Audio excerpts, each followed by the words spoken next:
বন্ধুরা, নিজের ডান হাত দীর্ঘ 20 বছরের বিশ্বস্ত ছায়াসঙ্গী এবং প্রধান নির্বাচনী কেউ কি নিজের হাতে খুন করতে পারে?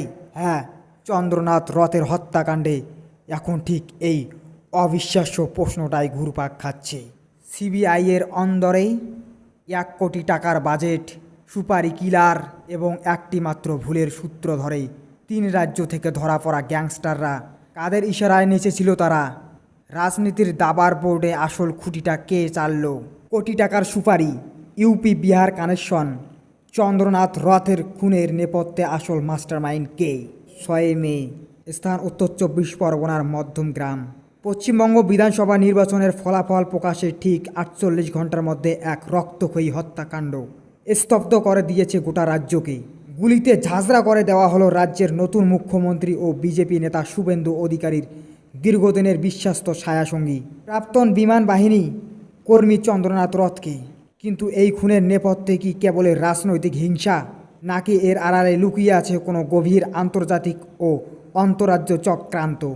আজ আমরা খতিয়ে দেখব এই রহস্যের প্রতিটি পরত। ঘটনার তদন্তভার হাতে নিয়ে সিবিআই এবং পুলিশ যৌথভাবে এমন এক তথ্য সামনে আনে যা দেখে চক্ষুচরক তদন্তকারীদেরও।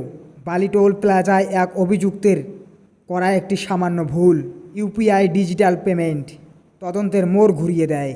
উত্তরপ্রদেশের বালিয়া এবং বিহারের বুকসার থেকে গ্রেপ্তার করা হয় মায়স্করাস মিশ্র, ভিকি মৌর্য এবং রাজ সিং নামে 3 পেশাদার শার্প শুটারকে। সিবিআই সূত্রে খবর, এই খুনের ব্লুপ্রিন্ট তৈরি হয়েছিল প্রায় 1 মাস আগে। শুধু তাই নয়, চন্দ্রনাথ রথকে দুনিয়া থেকে সরিয়ে দেওয়ার জন্য দেওয়া হয়েছিল 1 কোটিরও বেশি টাকা। অপরাধীরা নিজেদের মধ্যে যোগাযোগের জন্য ব্যবহার করেছিল end to end encrypted Signal app. কিন্তু প্রশ্ন হলো, এত বড় অঙ্কের টাকা জোগালো কে? তদন্ত যত এগোচ্ছে তত সামনে আসছে বিস্ফোরক সব রাজনৈতিক যোগসূত্র। মূল অভিযুক্ত রাজ সিং নিজেকে অখিল ভারতীয় ক্ষত্রিয় মহাসভার রাজ্য সাধারণ সম্পাদক হিসেবে পরিচয় দিত। শুধু তাই নয়, তার সোশ্যাল মিডিয়ার প্রোফাইল ঘাটলে দেখা যায় উত্তরপ্রদেশের একাধিক দাপুটে বিজেপি মন্ত্রী ও নেতাদের সঙ্গে তার ঘনিষ্ঠ ছবি ও রিলস। স্বাভাবিকভাবেই বিরোধী দলগুলো প্রশ্ন তুলতে শুরু করেছে, তবে কি এই সুপারি কিলিংয়ের পেছনে শাসক শিবিরের ভিতরেই কোনো যোগ রয়েছে? কোন অভ্যন্তরীণ ক্ষমতার লড়াইয়ের বলি হলেন চন্দ্রনাথ রথ? আর এখানে এই রাজনৈতিক থ্রিলারের যোগ হয়েছে এক নতুন মোড়, যে শুভেন্দু অধিকারীর হাত ধরে চন্দ্রনাথের ক্ষমতার অলিন্দে প্রবেশ, যাকে চন্দ্রনাথের মা নিজের ছেলে মনে করত।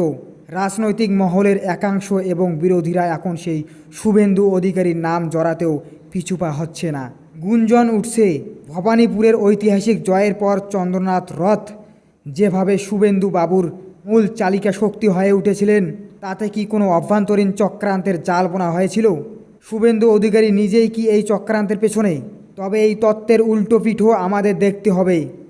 রাজনৈতিক বিশ্লেষকদের বড় অংশের মতে চন্দ্রনাথ রথ ছিলেন শুভেন্দু অধিকারীর ডান হাত। তার সমস্ত নির্বাচনী কৌশল, লজিস্টিক এবং গোপন খবরাখবরের বিশ্বস্ত ভল্ট ছিলেন এই চন্দ্রনাথ। সদ্য মুখ্যমন্ত্রী হওয়া একজন নেতা কেন নিজের সবচেয়ে বিশ্বস্ত এবং নির্ভরযোগ্য সেনাপতিকে সরিয়ে দিতে চাইবেন?